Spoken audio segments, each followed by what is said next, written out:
Hello, everybody. Welcome. I'm Carol Dunne. I'm the producing artistic director of Northern Stage here in White River Junction, Vermont. So pleased to be at the Howe Library in this wonderful Zoom room. This is Northern Stage's second journey over here, and the Howe Library is connecting incredible communities, talking about writing and literature and theater when we're here, especially. So we're so excited about that. We have some incredible guests today. I'd like to introduce four really brilliant women, theater women.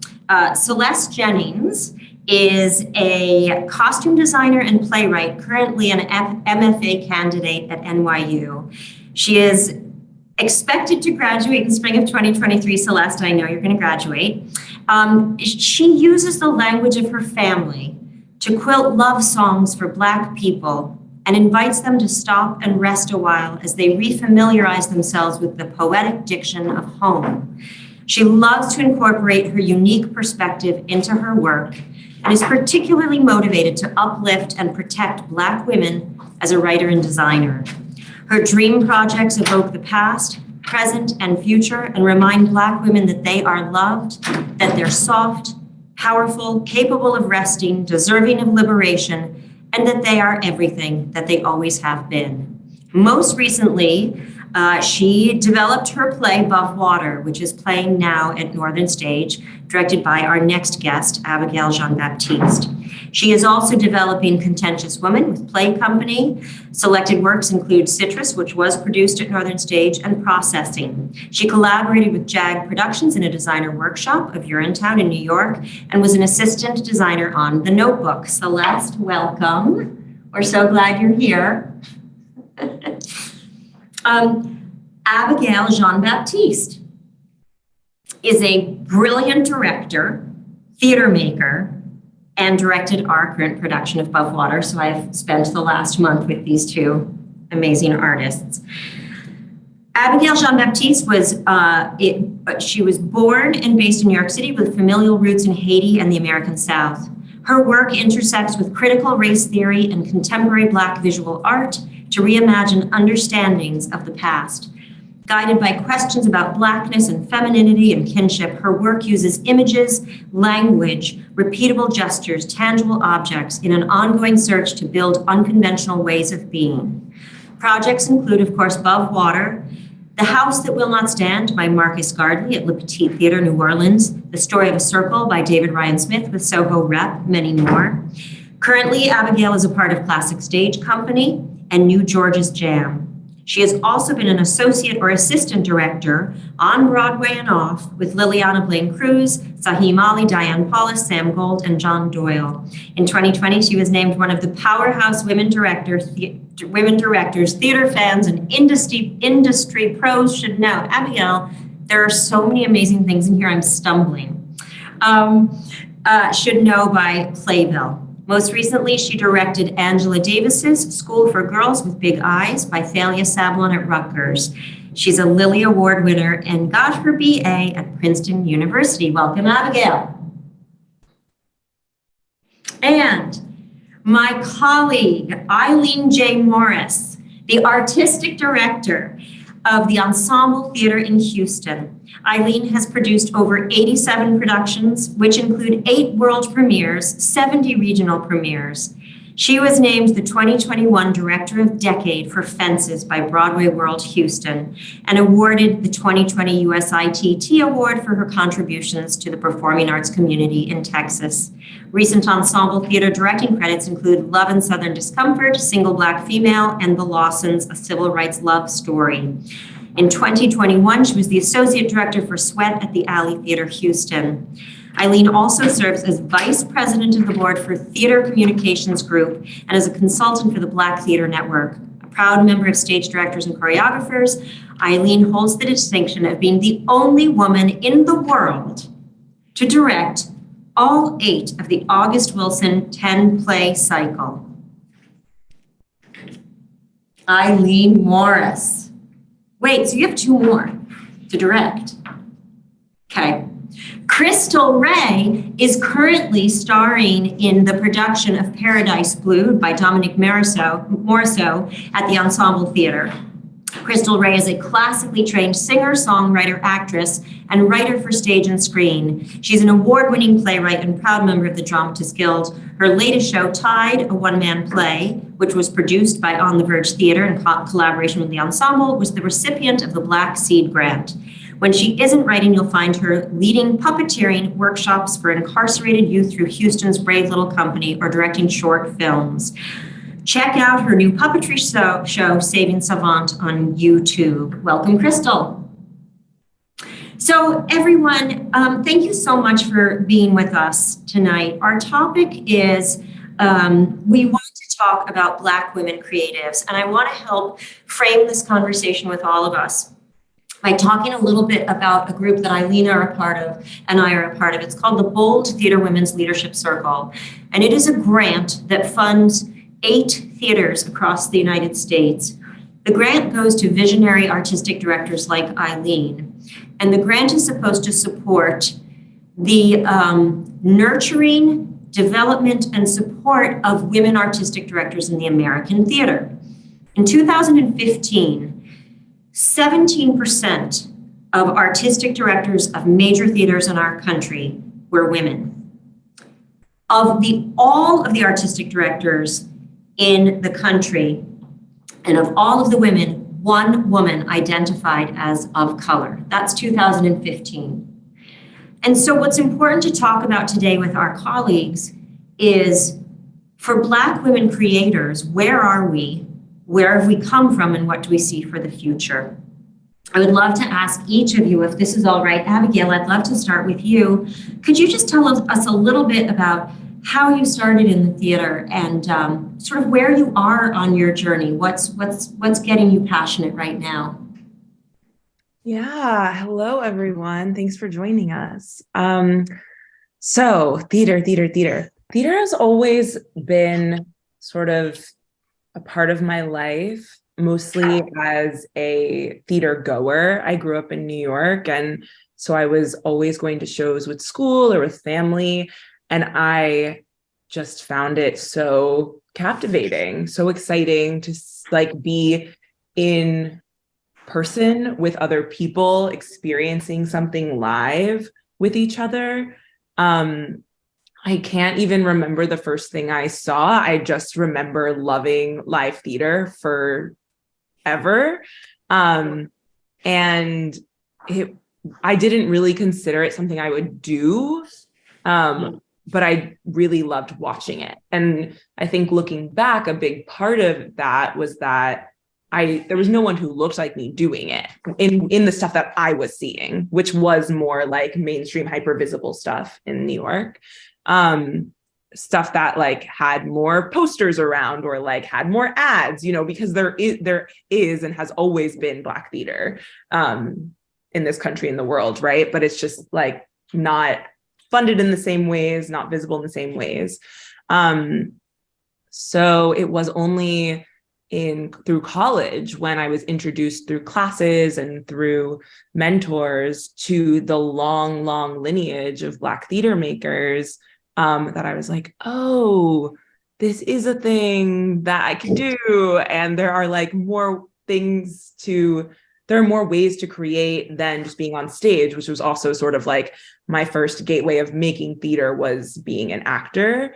Again, because it was so most visible. And once I was introduced to all the playwrights and the directors and artistic directors and designers and storytellers, just theater makers in general, who were Black Americans, it became more it could become a part of my imagination of me also filling that role.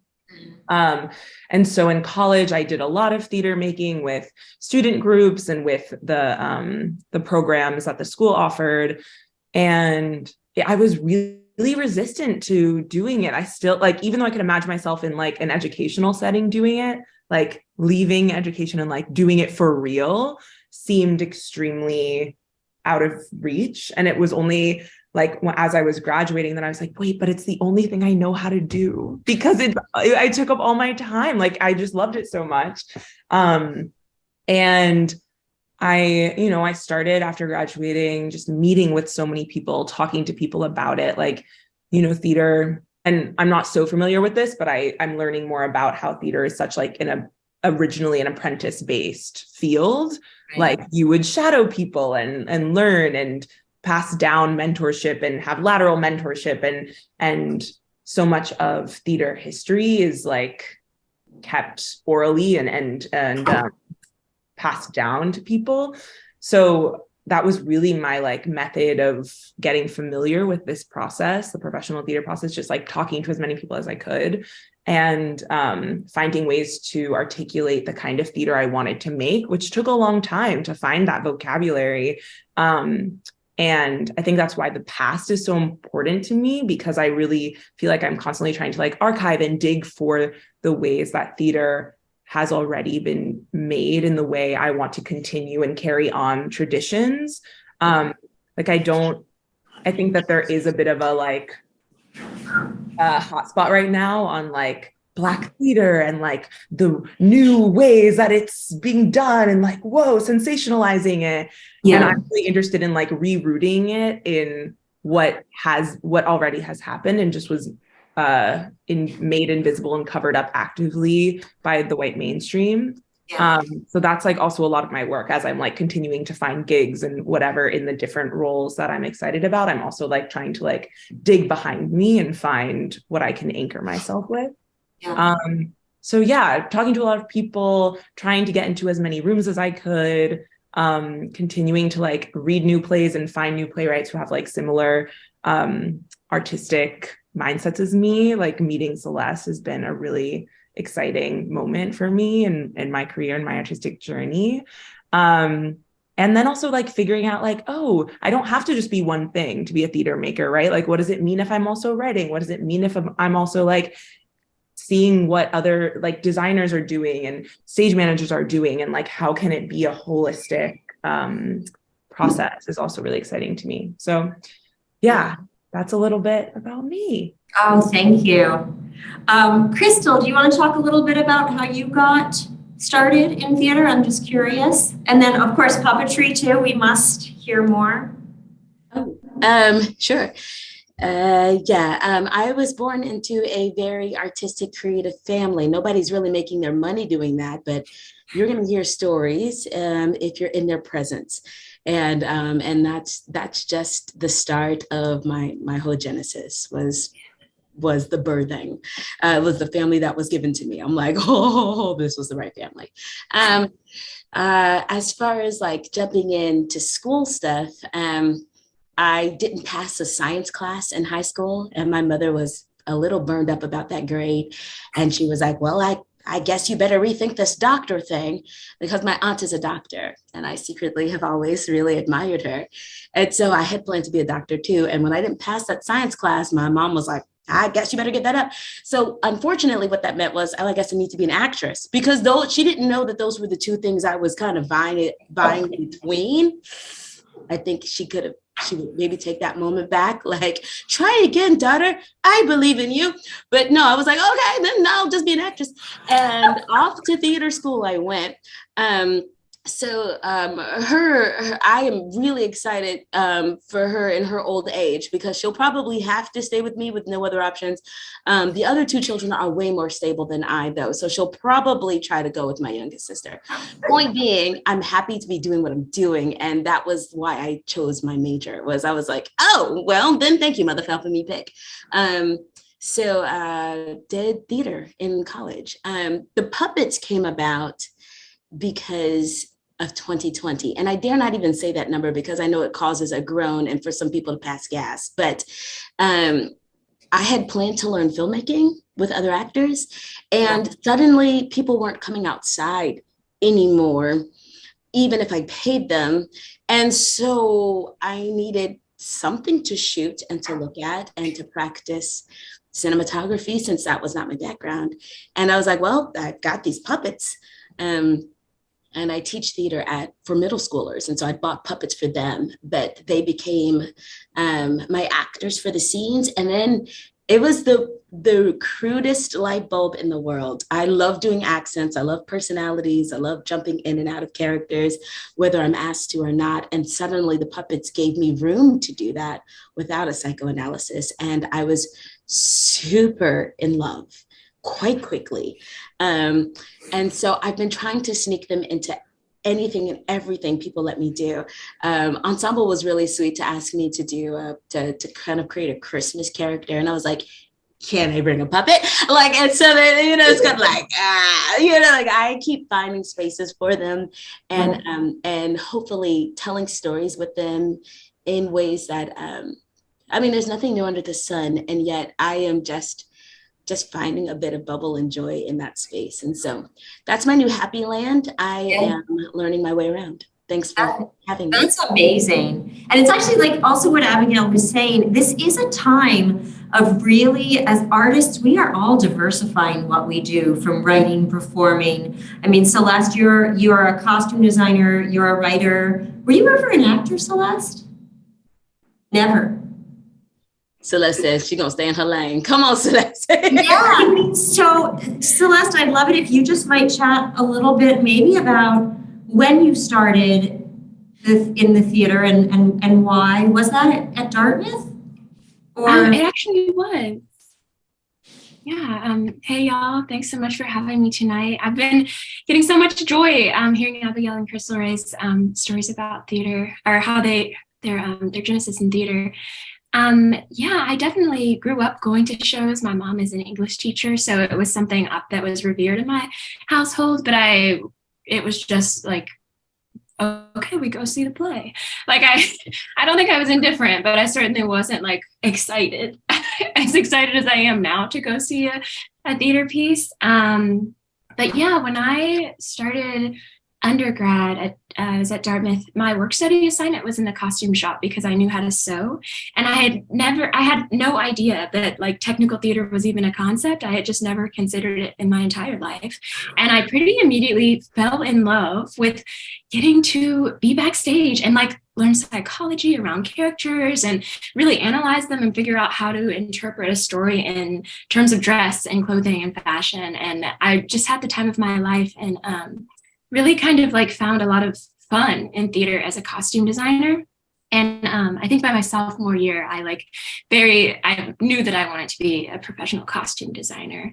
But it was at the end of that year that one of my classmates, she did For Color Girls as her thesis. She was graduating that year, and she brought in a Black director from California. Her name is Dina Sinaloa, and that was my first time ever working on Black theater and meeting a Black theater professional or professional theater maker that was also a woman. So it was very life-changing. I spent all this time in rehearsal, and for the first time ever sitting in that room, I felt moved by what was happening. Like I could sense all of us like changing and being, I don't know, it just was the most beautiful experience that I've ever had. Like prior to that, theater was just, it was fun. And I obviously had a lot of like dramaturgical ideas and conversations and was like intellectually stimulated, but I never was spiritually moved working on theater before. And my entire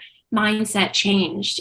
Being a spoken word poet, I thought that I would like see what would happen if I tried to turn some of my poems into a play.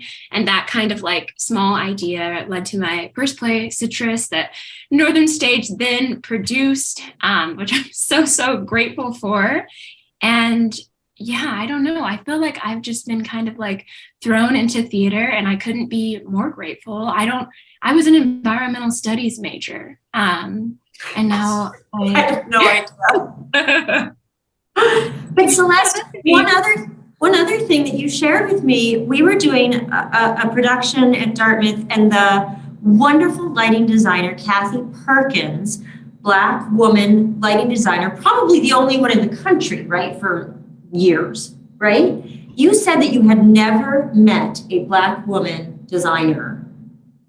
Right. And Kathy, and you said, will you tell everybody what that was like? So you're at Dartmouth, you're your third year there, And you took her out to the lobby, didn't you? To say like, absolutely. Meeting Kathy, like so many other of her like hundreds of mentees, absolutely changed my life. I remember we were doing Big Brother as the main stage at school, and I was the assistant costume designer. And in her production meeting, I walked in, and Kathy Perkins was just sitting at the table, this like incredible Black woman just there to be the lighting designer.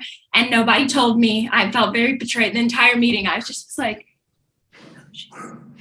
very like blown away by her. And so then afterwards, she was so kind, and she took me to dinner a few times while she was working on the show. And I just feel like every opportunity that she took to acknowledge me as a human being and recognize me as like a designer with potential just really changed my entire life as well. Like I knew I wanted to design, but I had never witnessed a Black woman actually doing it. And now I know her. And it meant the world to me that after that production that she stayed in contact with me. She's my mentor. I love her so much. And I don't know if I'd even be doing theater if it weren't for Kathy. So yeah. It's an amazing story, Celeste. Eileen, so you've been running Ensemble Theater on and off for how many years? Since running it since 1990, but I've been with the theater since 1982. So when I listen to all of your stories, guys, I'm just so filled because I started in every one of those ways, if you combine them all. But for me, I went to Catholic schools all my life. My parents really sacrificed to put 7 children through Catholic schools. And in 5th grade, I, had chosen, I wanted to be a nun. And then 5th grade, something happened. I started wearing glasses, hormones was kicking in, I tell everybody. And then it was like, no, I think I want to be an actress. Now, where that came from a nun, I don't know. But I really started pursuing that as something that I felt was my calling. And so I started auditioning for plays at the school, Snow White, 7 Dwarfs and all that. And of course, the nuns were telling me, you can't be Snow White. Why? Because of my skin color and those kinds of things. So I would just push myself and I, got the role and all of that because when you persevere, when you push forth, when you're passionate about things, when you believe in yourself, when you have a supportive family, when you are determined to make your world happen for you and including others, then it's going to happen. So fast forward, in high school, I had great mentors that worked with me, that allowed me to create and find my voice. But then in college, it was where I really got an opportunity to work, profusely in Black theater because I had 2 mentors, Jane A. Washington and Linda Bright, who were our they were working a grad program and they were our mentors, and they had a program in which all the undergrad would work in doing Black theater. So that's where I got introduced to the classics and was able to act and direct and stage manage and do all of those things that it takes, I think, in order to be a really well-rounded artist. And when I hear you all talking about writing and, puppetry and teaching and, acting and directing, to me, those things make us whole.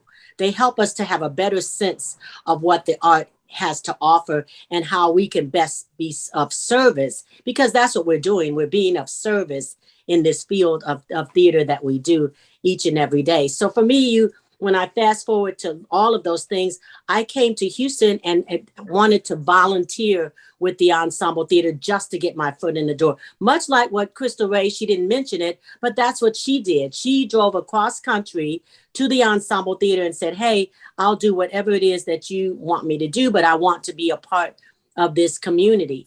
And that's how she started. And I did the same thing, many years ago in the 80s with George Hawkins. So I look at my art as my ministry, and I'm grateful that all of these things have helped me to be able to make art happen. Today, I had to be the assistant stage manager backstage for Paradise Blue. So you never lose those skills because, you never know when you're going to have to use them. It's really true. It's really true. Well, thank you for that, Eileen. And I was really going to ask, I mean, so you have both Eileen and I are older than the rest of y'all. Does it feel like the theater world is changing for the good right now? How does it feel out there?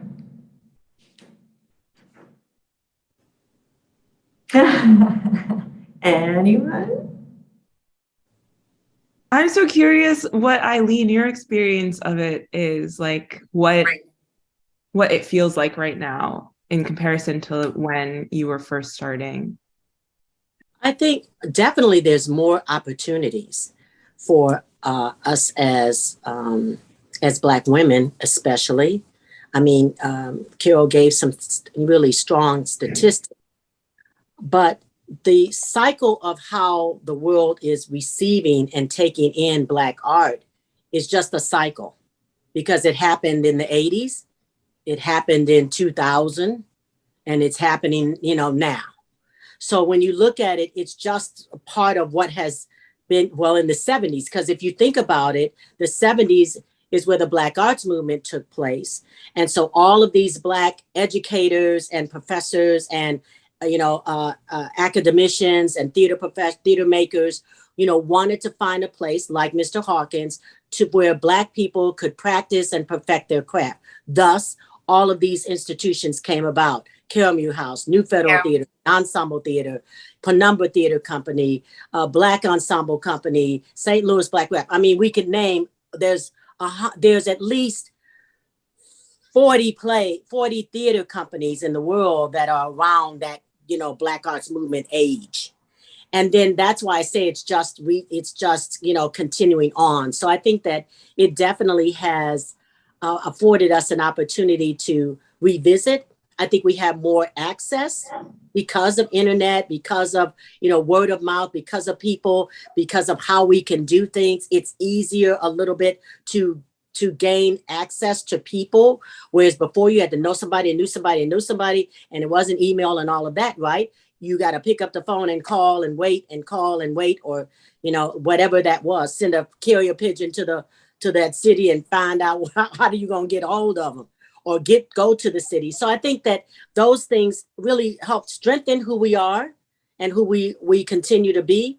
And now we're just engaging in all of those aspects of what that is for us at this moment in time, and how we can continue to connect with younger artists such as yourself, engaging them in our audiences and, informing our audiences of the work and the brilliancy that you all have that's going to help make the world a better place. It's fantastic what goes on in this, as we create art. That's pretty optimistic, Eileen. Hey, I believe it. Yeah. Any other thoughts, Celeste, where you are right now? You're finishing grad school. What's your hope? Are you going to stay in New York and write there? And because there's these different worlds, right? There's the regional theater, there's the commercial theater. And that's almost two conversations, isn't it? Yeah, what are you hoping to do next, Celeste? Where do you want to be? Where do you want to be writing? I think I'm definitely going to stay in New York, at least for a year or two. I really want to experience what it's like to not be in school and not be in 2020 and be a freelance artist. But I guess, one thing I know for sure is that I really am not interested in commercial theater. I'm sure maybe it's possible, but from what I've experienced and from what I have learned from peers with other experiences is that it seems like very quickly the capitalism gets in the way of actually producing art when it comes to commercial theater here in Broadway. And I'm just, that doesn't bring me joy. And I don't think it brings very many people who are connected to those projects joy. So I am really, really hopeful and excited to be a part of regional theater, of community theaters, specifically of Black theaters around this country. I'm a lot more interested in sharing theater with people who don't necessarily regularly attend theater, and also trying to use our art to impact communities. I don't know, really, really want to do. I'm going to stay in New York, but I really hope that it's a kind of stay where I'm gone often. And then I get to come back, and I would be so honored to be a part of any production opportunity here in the city, as long as it's with the beautiful people that I've met along the way who have the same ideals as me in creating. And there certainly is a large group of us that are very hopeful to trying to meet those goals here in New York, or like kind of the greater, what's it called, tri-state area, right? I just moved here. So I'm hopeful and excited about that, but really my sights are set on our country and also the world, way more than commercial theater at all. That is like the low priority for me. Yeah. So Abigail, Crystal, any thoughts there? I mean, I just what Celeste was saying about cohorts, every day I'm just blown away by the young theater artists that I get to work with running a regional theater. Both Eileen and I are really passionate about opening the doors for young people, especially women. And I feel like young women are taking over the theater world, and I'm really excited about that. And I have to share with you, my whole life as an actor before now was just in white male theater. We at Northern Stage were donated a really wonderful library from a theater lover, and the plays by women is this big, and I showed you, Abigail, didn't I? Like shelves and shelves and shelves of white male authors, and we love, but I feel a huge change, and personally, more alive as an artist because of the younger voices that are coming up now than I've ever felt. Okay, so now Abigail and Crystal Rae, anything else about just what you're thinking about where it's going? I'll just add a small thing of what you said, which is that I feel excited. Like, what is on the most visible menu, at least in New York, feels more, there's more options that I'm excited about, like that's being programmed. Yeah. Which is a change. I don't know yet how I feel about the change, because I think that there's still lots of incongruencies about like what it means to find a Black playwright and put their name on their season, and what it means to like nurture and build a relationship with Black artists and Black women, to, get the Black audiences and influence community like Celeste is talking about, and also to like what it means to have like a relationship that means longevity in the theater, as opposed to potentially like putting someone in their season so that like it looks good and then they forget about them the next year. Right. Or there's a quick turnover, like, oh, we already did that play last year, like we don't need Right. to, like whatever it may be. Yes. So I think I'm still there's a little bit of pessimism around the wave, the cycle, and how Yes. it's looking this time around. Yes. And what it really means to, especially for predominantly white institutions, support Black artists who have different processes, often different needs, often different storytelling practices, different audiences than like some of their white male equivalents that the theater was built for and programmed around, and all of the systems are in place for.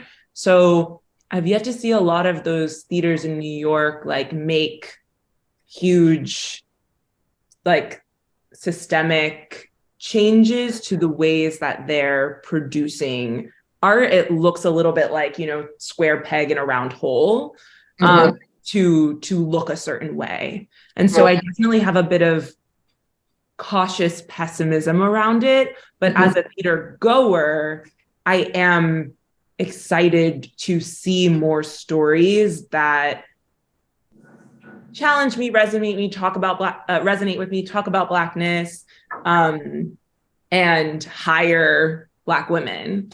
But yeah, there's definitely, it's a messy, slippery thing right now. Yes, and especially in what Celeste was saying about a commercial world, where a lot of times the care that it takes to make great art maybe isn't being taken at all. Right. And we saw so many Black writers on Broadway in 2021, and shows were closing quickly because the money wasn't put in to keep them going. Yeah. So it is, and these are tumultuous times in the theater. Audiences are back about 40%. So these are but that's where I feel like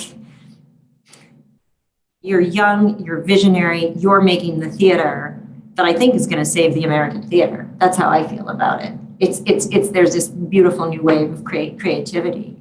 I'd love to know, so I run a predominantly white theater, and are there things that y'all feel, regionally, that white theaters can be doing better? What are some roadblocks? You said in terms of the commercial world, right? I understand that. But we all talked about what happens when you do a beautiful play like Above Water and most of the audience is white, right? We talk about that. How does that feel for our artists? Other roadblocks regionally that you feel, or, I mean, Celeste, you've got a play going down to DC, right? Yeah, I do. Yeah. I feel like less prepared to speak about the roadblocks, but I definitely have a few kind of like not solutions, but I don't know, things in my concepts that I think would be really make producing Black theater at PWI theaters even more helpful for the artists in the long run, and also Black communities who we are creating the work for. But also, I just do want to share, and I know that I have a biased opinion, and I also know that I haven't been working in theater very long. It feels like a long time because it's such an exhaustive industry, but I really haven't been doing it that long. So anyways, I'm saying this just because Northern Stage truly is the only place I've ever worked where I've been treated with respect, where I've actually made enough money to pay my rent, or I have received housing from y'all, and I'm looked in the eyes when people speak to me. They are honest, and even if there are problems, because we are creating live art, there are always going to be problems. We always work through it, and afterwards, there's not any animosity. So I just wanted to preface with that, because I feel like the conversation might go into the negative, if that's what we're talking about right now. But I really want to uplift the positives, because there are so many experiences I've had in non-PWI institutions, both regional and commercial, where I'm not treated with basic respect at all. And I'm certainly maybe not getting paid any money. So I just think we should recognize that to start. Very kind of you, Celeste. No, but I'm so serious. Like it's such a small thing that every human being deserves. And unfortunately, the way this industry has literally been built and is upholding itself and thriving with is dehumanizing Black folk, people that non-white folk, and manipulating us, exploiting us, and tricking us into believing that that's the only way we will actually make it. So anyways, that aside, an idea that I kind of have been stewing around in my mind when it comes to producing Black work or non-white work in PWI theaters is, I think co-pros would be like a big maybe tool we can use in the future to ensure not only are we going to uplift a community in a brand new way, where the team is maybe not the majority in the area, but I think if we could then take it to an area where it is, that would not only be impactful and rejuvenating for all artists on the team, but also give different communities the, I don't know, what's it called? The potential to engage with the art. Yes. Yes. That's all I have to say for now, but I'm excited about hopefully being in spaces and expanding my career where I can voice that opinion and be a part of that change in the industry. So the co-pros that Celeste is talking about, co-productions, meaning, you know, one theater will do Celeste's play and then another theater in a different state. So in some ways we are actually sharing above water with Houston. Yes, it's going to be a stream, but I think that is the beginning of more relationships around the country. I'm wondering is that being talked about in theater communications group at all, Eileen, how to, because the history is predominantly white theater companies have had the money, therefore have been doing the world premieres of Black work in their towers. Right? And maybe with those expensive tickets. Okay, go ahead, Eileen. Yeah, no. I think, yes, that has been part of what has been taking place. But like the Ensemble Theater is collaborating with the North Carolina Black Rep to present a co-pro. And we're doing that with the play Phenomenal Woman, written by Angelica Cherie. And so that play is in rehearsal right now in North Carolina, and then it comes to the Ensemble Theater in Houston in May, June, July. And so half the cast will come, and then the other half will be artists from the Ensemble Theater. So co-pros like that have been taking place over the years forever. Have been done predominantly with PWIs and African American theater companies, which you have to be careful because a lot of times, you know, our institutions, and I have to say, I've been in Black theater all my life. So a lot of some of those issues of dealing with PWIs and all of that, that was not in my world. I had other issues that we were dealing with as a Black institution. So I have to make sure that, you know, people know that part of my world. But then also when you're dealing with these co-pros that have taken place, then it's about, you know, just making sure that, again, the integrity of the piece is being acknowledged, that what the story is what the story teller and the story itself is saying, how do you market so that audiences, you can have the diversity of audiences that are needed. So there are ways to make that happen, but that's a constant conversation that's been taking place over the years. But I would just say that I just wanted to make sure that you all knew that we're doing a co-pro this year with the North Carolina Black Theater Company. And we're going to be doing another one where it's going to be a stage reading, and then it's going to be a full performance, and it's going to be a streamed event in the next 2 years. So those are ways that we're looking at of how we can reach wider audiences and also make sure that we help with costs of the productions that are being done. But I think, Crystal, you were going to say something, I thought, or at least it seemed like that you had some comment on the earlier question. Yes, I did. I did. I wanted to speak on behalf of interacting with the PWIs, of which I'm a product. High school, my theater teachers were creamy people, and then so did speech team the whole time. So I don't really sound Chicagoan to most people. A Midwest anchor maybe, but not from Chicago. And then that my college was also Abilene Christian, about 6 hours west of Houston, also PWI. And I had a ball. Like, I want to speak of the genius and the beauty of what they taught, and just everything I learned was a blessing, and they were knowledgeable about the craft, and I was there to learn about the craft. And I don't think that teaching the information comes in a certain color or shade, like, you know what to do, tell me what to do. So I'm here for it. Whoever got the information. That being said, in those spaces, I was asked to conform to their space. So I'll give you a sense of one of the conversations. I was a junior or senior at the time, and I said, can we do a scene from A Raisin in the Sun? And he was like, we don't really have any men that kind of fit the Walter Lee role. They were my hand. And I said, well, I've been asked to play in Streetcar Named Desire, and that guy didn't write anybody for I'm not in it. I can be in it. I can hold the paper and I can do an accent, but he didn't have me in mind. And it's just us. It's just class. I'm not asking for it to be in front of the community at large.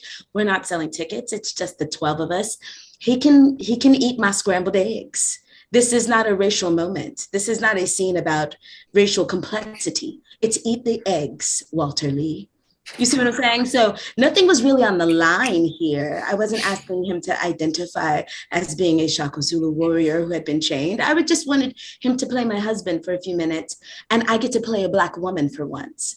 And that was uncomfortable. Yeah. Not uncomfortable for me to play Creamy, but uncomfortable for them to play Chocolate. And in a closed environment, learning environment.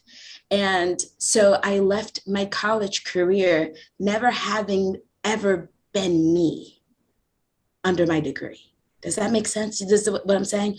So those opportunities were few, because if you've done a degree in theater, you know it is taxing.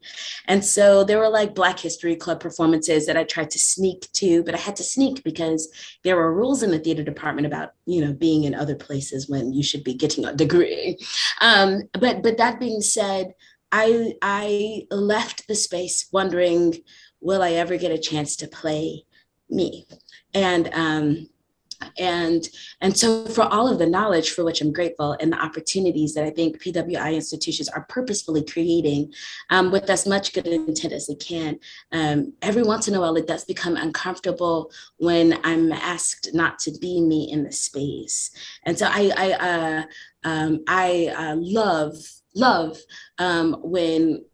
when there is room made. And so that same institution invited me to bring Tide to them, and they did a reading of it. They found 3 people that seemed to fit the role, and they went and got a chocolate director, and they worked hard at this thing, and then they marketed it. And I mean, they built a set. They went in, and I was like, oh, look at my alum world really trying to drum this drum. They are really trying to drum this drum. And I was so proud and excited, and they did a beautiful job. And I think it's incumbent upon us, if we're going into spaces where people are attempting to welcome you in as you are, to, in quotes, let them touch your hair, let them ask all the questions, no indignation on our parts, because I want to help build the bridges between communities. I would much prefer to be Ginger Rogers with the Fred Astaire's that are already on stage. Fred already owned the floor by himself, but when you bring in Ginger, now you're watching 2 dynamic things happening. I want to be Ginger. I know the PWIs are the Freds already in the space, but baby, I've been practicing on the side. Give me some shoes, and I promise I'll bring something just as beautiful to the collaboration that goes above and beyond that moment of just Fred on his own. And I feel that way about joining men in the conversation, races and cultures joining the conversation. Whatever the platform is, it's not an attempt to, I want to be an artist that isn't here to take others' shine, but to add to the quilt.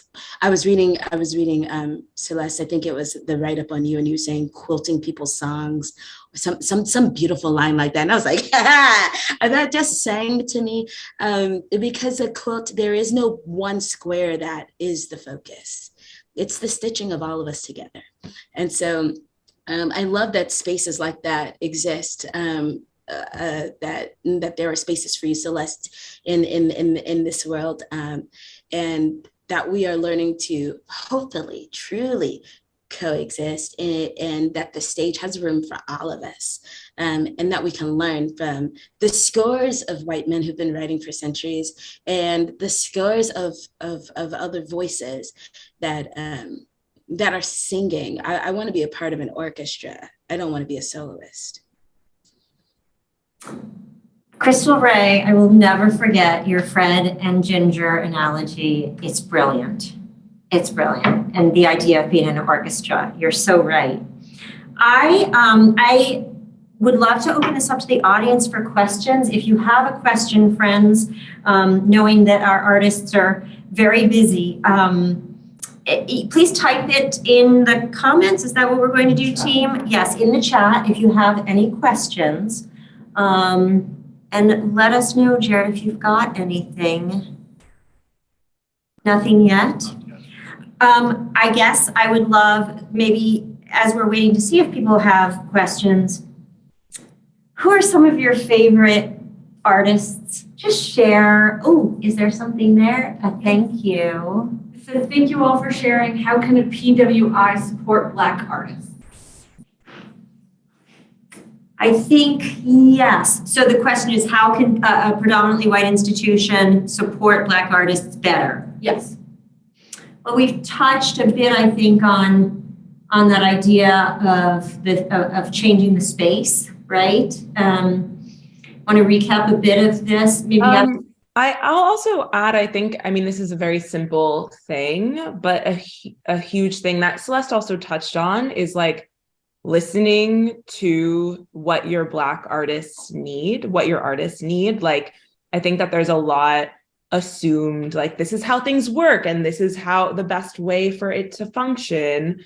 And all of those assumptions often end up getting things tangled because they're assumptions based on a long time of not having Black women artists in your theaters. And I feel like I've seen a lot in various theaters in New York that happen of like not just taking a pause, taking the time before pre-production, before whatever, to really talk about what the theater can do ahead of time, like making space for that time of building what the support can look like throughout the process.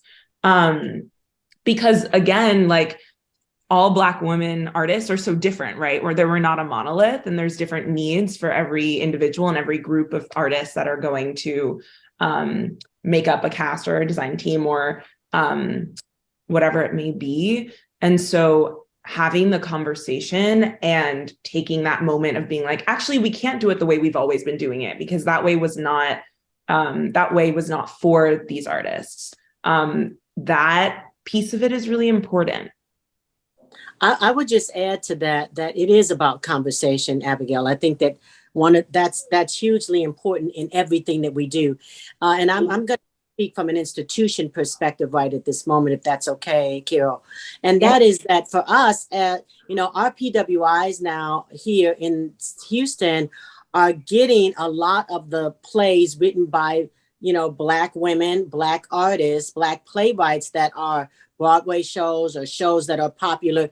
They're getting them before I can get them because they're reaching out, getting them, holding them on, putting them on the list to be held, even though they may not do it, which means that my institution is not able to go about and do it unless I have a personal relationship with that playwright. So what we've started doing is having intense conversations just about what work you're looking at doing over the next couple of years. This is a play that I would really like to do. I think it's best served in our community and with our designers and our artists. Let's figure out a way to either collaborate or, you pass it by. I mean, that happened with me with August Wilson for many years. I would just call up August and say, look, come on, give us the play. And, he did. So I'm just saying, ask not, get not. So I'm a firm believer in that.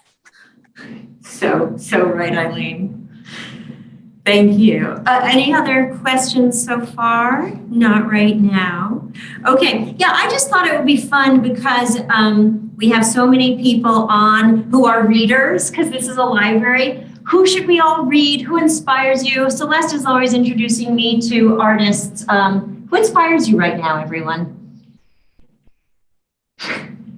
I'll be quick. I love me some Susan Laurie Parks. Lord have mercy. Laurie Parks. Susan Laurie Parks. Brilliant. There. Playwright. Yeah. I'm inspired by two women playwrights, and that is Ifa Baeza, who is Ntozake Shange's sister. She just did the trilogy that was done in the DC area on Emmett Till, and then also I'm always inspired by Pearl Cleage because she just is, she's phenomenal. She's an activist. She's a real woman. She inspires so many of us. So those are my two that I'm constantly like following them like a groupie. Yeah.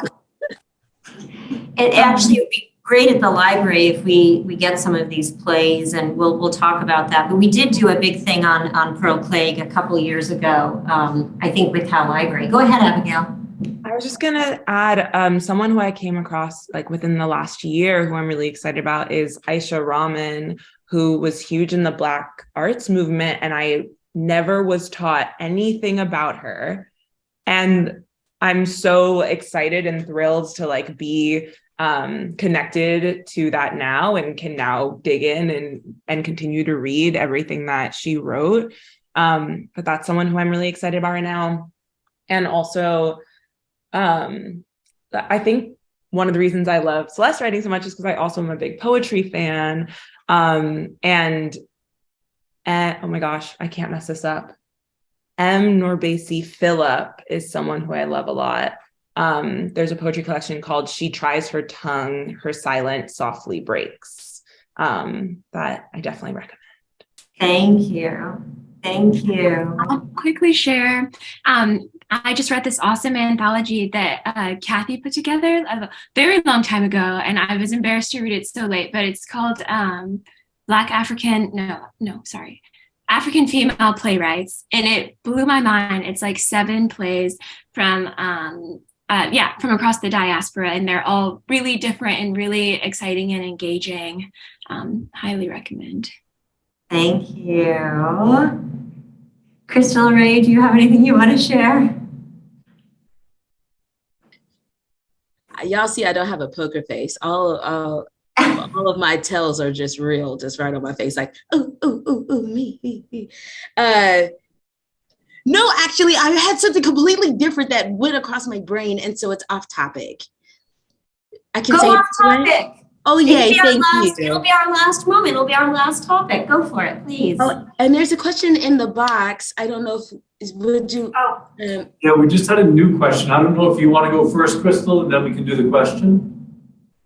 I feel like the teacher in me wants to stay on topic, and then if we have time, we can go on to a little rampage. Okay. So I'll read the question out for Carol. Thank you. My question is, from your experience, what could I say to administration of a high school and to most teachers about the importance of theater for teens? I've been fighting to bring students to Northern Stage regularly, but all they allow is 2 shows a year. Our group of kids is amazing and diverse, but we need to reach more kids and go to more shows. Luckily, they will see Bob Water next week.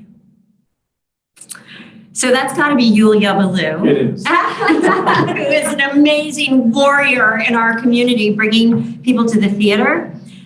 I want to ask you, what would you say to that high school principal who doesn't bring kids to the theater? As a middle school teacher, I can quickly say people love stats and numbers and statistics. If you can show, if you can compile, and you may have done this, so please forgive me if I'm speaking to some effort you have already done. But what has been helpful in the Texas region is for us to compile a list of stats about how music and arts inform testing, and that those kids do better on testing, that those kids are better socially developed, that those kids find their voice faster, that they're better conditioned for stress, that they are their empathy towards others increase. When you've got all of those psychological numbers and statistics that say, hey, this might actually help your kid pass some sort of standardized test. I hate to say it, but this is Texas, this is our world. They make room for things when they can get a trophy, or they can get those little things on the building that says that we have the most kids that passed, like that little sign that's like, our school is great. Yeah. And that kind of information goes truckloads. I mean, it should be obvious, but unfortunately, if they can't measure it with numbers and stats, I find that it is nearly invisible to them unless they themselves are in the arts. Another thing that's important is to get to that board of the school district and find people that you know, community members that you can reach out to, inviting them, asking them to have a conversation with you. So you got those board members of the school district, you're inviting teachers, you're inviting those principals, the performing arts department, the fine arts department. You need to have you need to be a part of those board meetings and having a voice so that you can explain, bringing those statistics and having some young person get up and talk about the impact that our art has made on their lives. I hate to say it, but a young, cool person that's an athlete. If you can find a young, cool person, that's it. I think y'all heard me.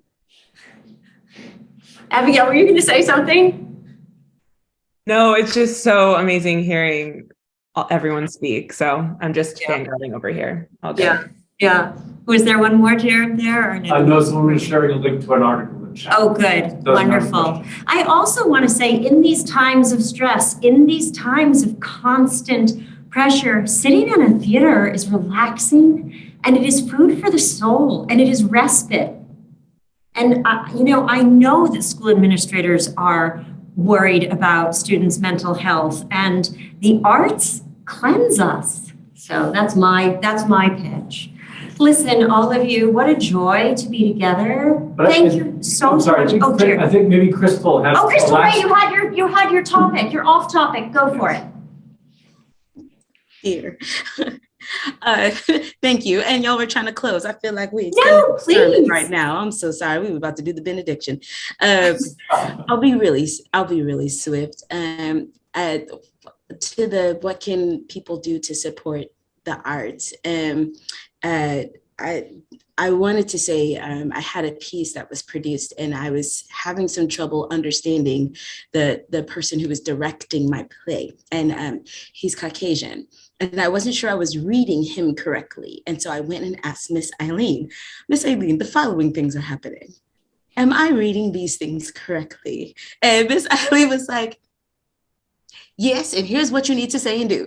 And because I wasn't sure how to move about and if I was understanding. And I didn't feel confident in myself to speak directly to him until I checked with somebody else about what was going on.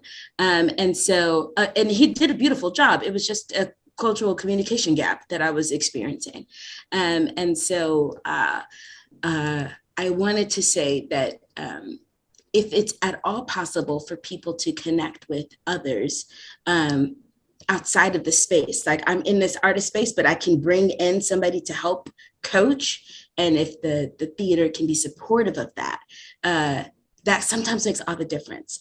And so I was super grateful for Miss Eileen just kind of giving me some understanding of how to maneuver and just how incredibly valuable that is. And then I wanted to thank you for putting this on because that's another way to tool all of us. Like, how do I speak to somebody like Crystal Rae, or how do I speak to somebody who runs a theater?